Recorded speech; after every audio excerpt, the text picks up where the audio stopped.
all have history. We all had a childhood. We all had an environment that we grew up in. We all had nature. We all had nurture at different degrees of both of those, right? We were all raised by imperfect humans that have their own stuff, their own trauma, their own negative belief system, their own self-esteem issues, their own narcissism, their own personality disorders, whatever that might be. We were raised by people that are human, that have their own problems. And those people were raised by humans that have their own problems.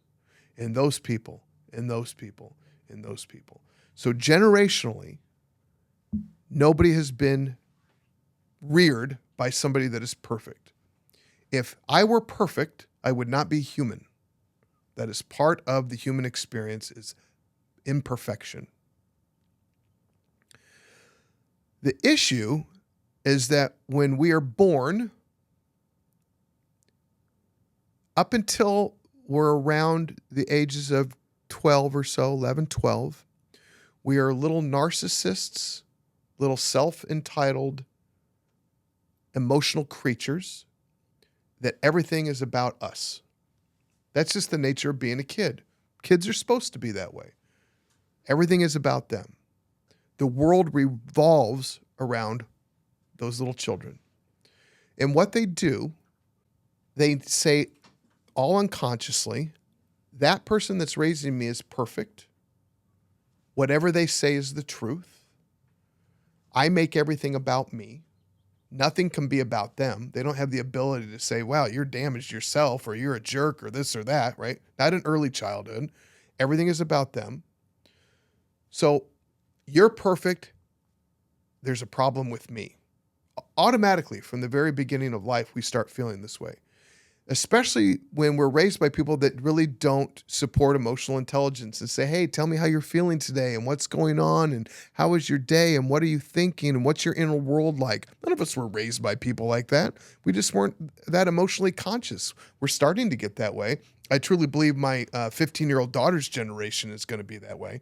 The new generation coming up has more emotional intelligence than the entire planet combined. And empathy. And empathy, in non-judgmental behaviors. It's just thank God if we can keep the planet alive, not even the planet's going to be fine. If we can keep humans alive long enough to get this generation in charge, the species has a chance. We really do. But I digress. So we're raised by imperfect humans. Now, some of us were raised, not me, but some of us were raised by less perfect humans, people that were abusive and exploitive. And then some of us were raised by wonderful humans that just did the best they could with what they had. I truly believe even the ones that were exploitive and abusive were doing the best they could with what they have. I also believe that there's a small percentage of humans that are sociopathic and evil, and some of us were raised by those individuals again. But I'm not really talking about that sector. I'm talking about the ones that were just doing the best they could with what they had.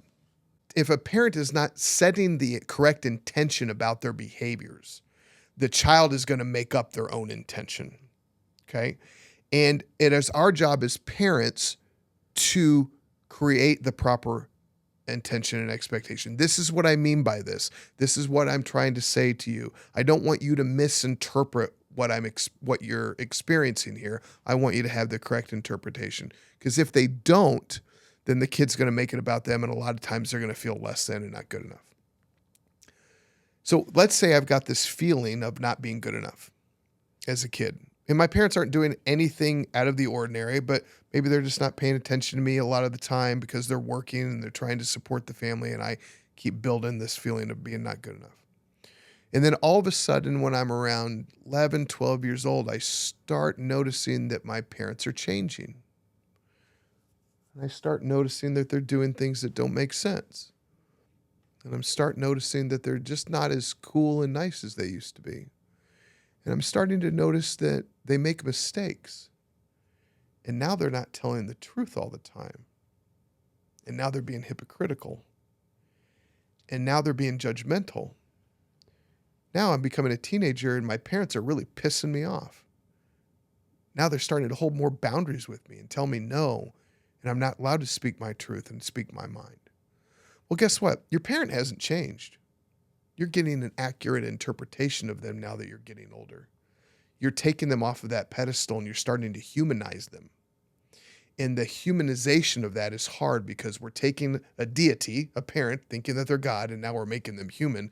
And that's a hard thing for us to do unconsciously. Does that make sense? So that's why we have these conflicts between teenagers and adults. Then you get a little bit older, you get in your mid-20s, and you've gone through life on your own, and you start realizing that life isn't easy, and you start seeing your parents as human, normal human, and you realize, oh, wow, they really did the best they could with what they had. I understand them now. I love them dearly. They're fantastic people. That's great. The problem is that I'm not good enough hasn't gone away. Does that make sense? So the knowledge that my parents did the best they could with what they have, and I love them, and I have no problems with them, and there's no resentment, that's fantastic, and we can continue to have a relationship, but I still feel not good enough. Well, there's a little part of me, a little boy inside of me, or maybe a little girl inside of you that still has that feeling that all the cognitive ability in the world isn't going to change that feeling. When we start looking at inner child work, reparenting model, inner child work is getting in touch with that little part of me and not making somebody else responsible for his pain, but making me responsible for his pain. So I have to go in and say, okay, what is it that I'm experiencing right now? I'm feeling that the way that guy looked at me the other day, that I'm not good enough. Okay, why don't I nurture myself in that moment? Instead of blame that guy for looking at me a certain way, why don't I just nurture me in that moment? What do I need? Well, I need somebody to validate me that I am good enough. So I can do that. I'm going to validate myself that I am good enough. And here's all the reasons why I'm good enough. And I constantly have to kind of hit that tennis ball back and forth until I get good at it. And then when the feeling comes up, I can just say, that's a lie. I don't even have to worry about that anymore. And I don't feel it as much because I'm not entertaining it. So when we talk about inner child work, we really talk about being mindful of what I'm experiencing, and then I take responsibility for managing that emotion. I don't make other people responsible for managing that emotion. I'll blame everybody else for what I feel. And that is ludicrous. I'm responsible for what I feel. You're not responsible for it. I've created it. I've created my feeling through my thought and my behaviors. And even if you punch me in the mouth, I'm still responsible for how I feel. Doesn't mean I should keep hanging out with you if you punch me in the mouth, right? And I can be upset with you for punching me in the mouth, but I'm still responsible for how I feel. And a lot of us live in that world where we don't want to take responsibility for how we feel. Now, there are a ton of people in the world, I would say the large majority of people in the world that are struggling right now with something like this. And we're not talking about it. We are not, and I get choked up when I think about this. We are all hurting. We are all scared. We are all feel like we're misunderstood. And we're not talking about it. And I want to promote us to talk about it.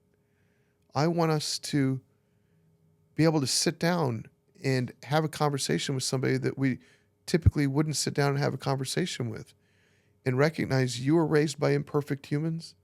I was raised by imperfect humans.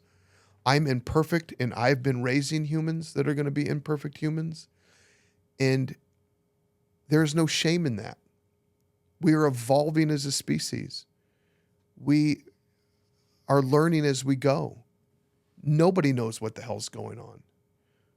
And a lot of us, again, I think most of us are struggling.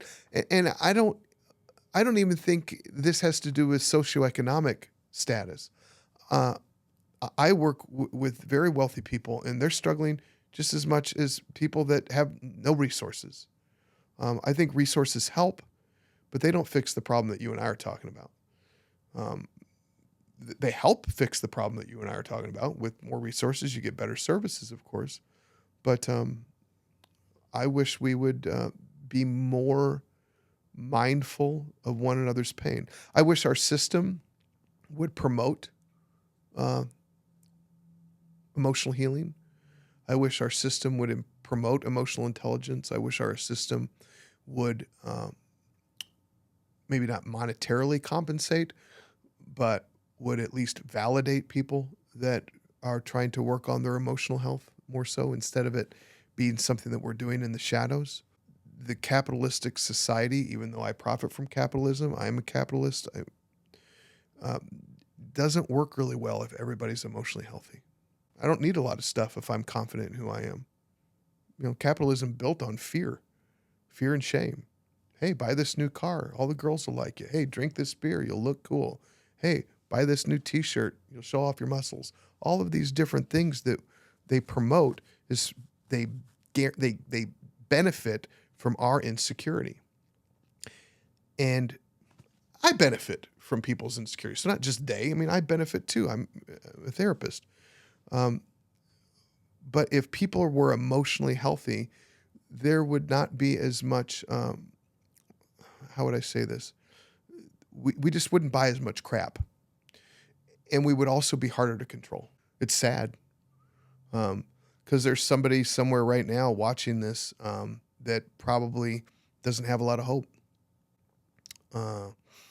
And it would be really cool if we as a society would find that person and give them hope.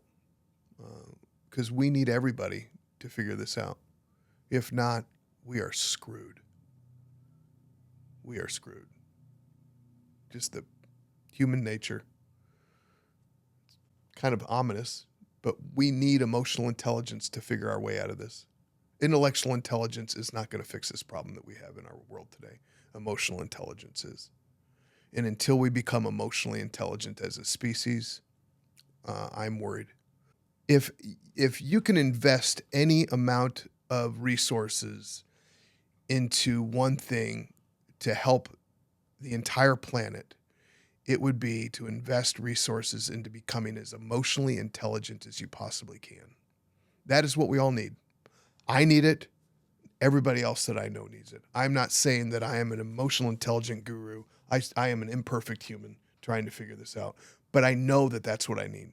I don't need money. I don't need intellect. I need to be able to learn how to manage my internal world so I don't make you responsible for it. And if I can do that, and you can do that, then we can build wonderful systems that would get us out of this very quickly. Wouldn't you rather work with somebody that's able to manage their shit? I know I would, as opposed to dumping it in my lap to manage. I got my own shit to manage. I can't manage yours too. There's just too much. So yeah, it benefits everybody. But like you said, it's not easy. We're kind of lazy. Observe your inner world. You're going to learn a ton about yourself. And it's a fun ride. It really is. It's very liberating. I love the fact that nobody else is responsible for my reaction to life except me. The buck stops here. And that way I don't have to get all entwined and get down in the dirt with somebody that's not at that level. I'm not better than them. I'm not worse than them. I just don't give them my power anymore. And that is the best feeling, and it's invaluable.